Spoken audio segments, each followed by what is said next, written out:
campo es el dólar. Ignacio Fidanza, director de la política online, describió la encrucijada en la cual se metió el gobierno apostando otra vez al carry trade, a pesar del crédito que le otorgó el FMI y el eventual apoyo que podría tener de parte del Tesoro de Estados Unidos. El gobierno se asustó con las fuertes remarcaciones de precios en torno al 10%, que se activaron en el inicio del nuevo sistema cambiario de flotación entre bandas. La expresión más visible de ese temor fue la reacción pública del ministro Caputo contra las firmas de consumo masivo, Molinos y Unilever. Sí, parecía el secretario de Comercio de Kirchner, Moreno, cuando empezó los gritos. Pero por atrás del tuit, del ministro se tomó una decisión política económica, hundir todo lo que se pueda el valor del dólar, si es posible incluso por debajo del valor que tenía antes de la devaluación inicial del nuevo esquema cambiario, esto es, bajarlo por debajo de los 1.000 pesos. Ya se sabe que para Milei la inflación en todo momento y lugar es un fenómeno monetario, pero en la Argentina los precios miran el dólar. Eso no lo dice Milei, pero lo hace. Planchar el dólar es su única política antiinflacionaria y esto es lo que estamos viendo, el plan dentro del plan. Pero esta decisión comprensible complica al mismo tiempo la meta de acumulación de reservas que le pide el Fondo Monetario Internacional en el acuerdo, que son 4.500 millones de dólares a junio. Como se sabe, el fondo prioriza que los deudores junten dólares para que después le paguen por sobre la inflación que castiga a los ciudadanos. El otro inconveniente es que complica actividades productivas como el campo, la industria y el turismo. En marzo, las importaciones crecieron más del 40% y las exportaciones cayeron un 2%. El superávit comercial se comprimió al mínimo y esto abre interrogantes a futuro sobre el dólar. La venganza de los mandriles, dice Fidanza. En un mundo feliz, relata, el gobierno fija el dólar en 1.000 pesos, el campo liquida su cosecha, se acumulan reservas para pagarle al Fondo Monetario y está todo lindo, pero la cosa no pasa así. La constatación la tuvimos el martes, cuando el Banco Central, en esos delirios, porque cree en su propio discurso, lo dijimos acá, salió a vender, ofreció comprar 500 millones de dólares.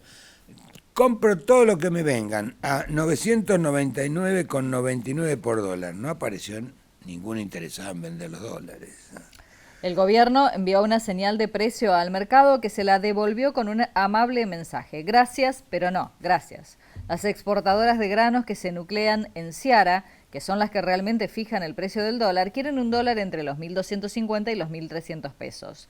Esa es la franja de flotación real que imagina este sector clave de la economía argentina, no el océano que va de 1.000 a 1.400. Esta discusión le explica entonces el enojo tan parecido al del kirchnerismo contra el campo, que estos días puede observarse entre los libertarios, que llegaron a la extravagancia de reivindicar las retenciones móviles de Martín Lustó.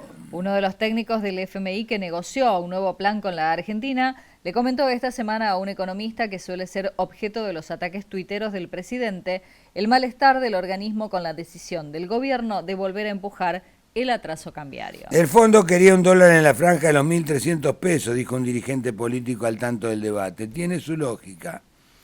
El fondo quiere dólares, las cerealeras tienen dólares, las cerealeras quieren un dólar a 1.300, entonces el Fondo Monetario pide un dólar a 1.300. Hay un número que siempre señalamos en Mañana Express para entender por qué el campo se resiste a vender su soja. En diciembre de 2023 la soja se vendía a 265.000 pesos la tonelada. Pasaron un año y 4 meses. Ayer los compradores ofrecían 295.000, o sea un 11% más contra una inflación del 160%. Haga la prueba, tome su teléfono, fíjese, es fácil, dice soja, diciembre 2023, enseguida le sale la pizarra de la Bolsa de Comercio de Rosario y le dice, este era el precio. Se paga por la soja un 11% más de cuando asumió Milei. Por el gasoil se paga, estaba 500, está 1.200. No, doy un precio porque es indicativo, nada más. Se entiende porque no liquidan. Pero no hay que ser, bueno. No le ha faltado astucia a Milei y a Caputo. Desesperado, porque se quedaban sin reserva, apuraron el acuerdo y aceptaron todas las condiciones que unas semanas antes rechazaban con furia. Devaluar, flotar, levantar el cepo.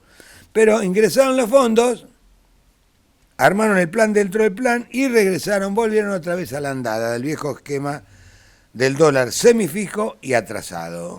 La convicción del presidente y su ministro que la economía argentina necesita un valor del dólar lo más fijo posible para ordenarse es consistente con la historia del país. Explica además la dificultad para rearmar el carry trade. Por eso la verdadera discusión no es flotar o no flotar, sino el valor del dólar.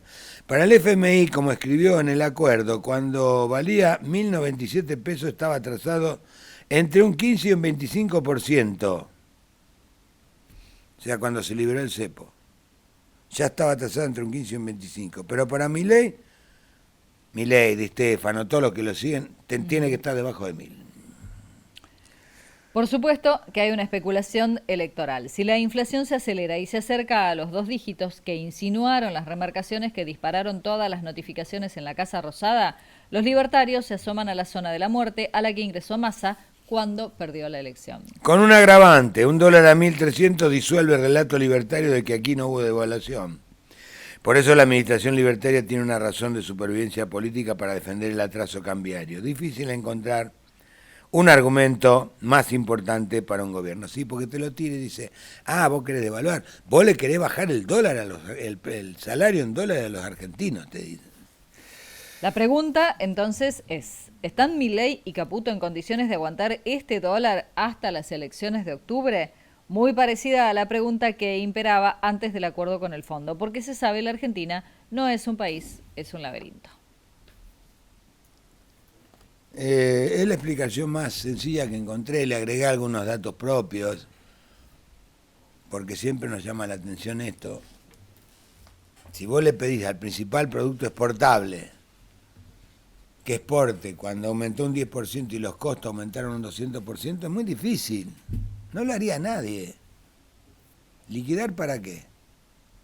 Para entrar al carry trade. Bueno, como agravante de todo esto, nosotros tenemos como imagen o como nota, el gobierno utiliza la televisión pública y a un supuesto economista, bueno, muy acomodaticio, Antonio Oracle. A ver, veamos.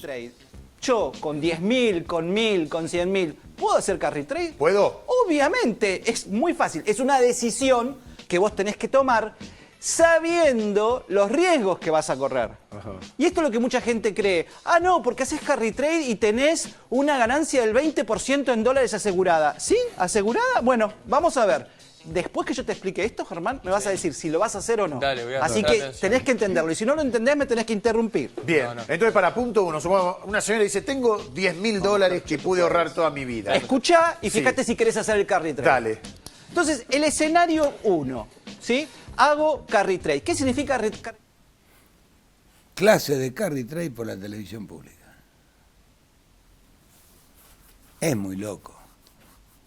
Es muy loco. Por supuesto, durante la clase hay en parte un espíritu crítico para decir esto así, pero estamos metiendo a la Argentina a hacer carry trade. Había una vez cuando yo era chico en la televisión, era un solo canal, la televisión pública, ¿no? Había 2 o 3. Pero ¿sabe para qué se usaba la televisión pública? Había un programa que se llama Teleescuela Técnica. Sí. Además, en el campo se veía mucho ese programa. Sí. Porque había cursos de oficio. De oficios y también cursos de tecnología para el campo también había de costura. Se usaba la televisión para enseñar oficios. Ahora usamos la televisión pública para enseñar cómo especular con los ahorros y meter en el carry trade. El suyo es el E. ¿El E? Gracias. Creo. Ahí tengo 2. Porque el otro me lo saqué porque no andaba bien. Perfecto. Y se usaba la televisión pública, había unos señores, a veces algunos muy aburridos. Se enseñaba costura.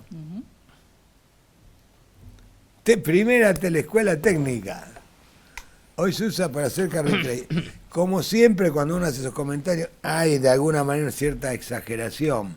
Pero esto es simbólico, es así. Es así, realmente.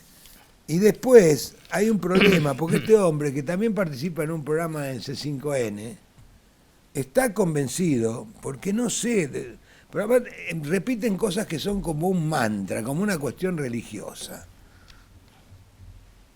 de que el trabajo no es más como antes, porque ahora el trabajo es en los servicios. Sí, pero los países del primer... ¿Por qué no le dicen a los chinos que hacen 1 millón de ingenieros por año? ¿Por qué no le dicen eso a los chinos? Ahí está, la teleescuela técnica. ¿Cómo reparar una pava? Ahí Una está. plancha. ¿Quién encontró esto? A ver, ¿tenemos audio? Una plancha automática anteriormente desarmada.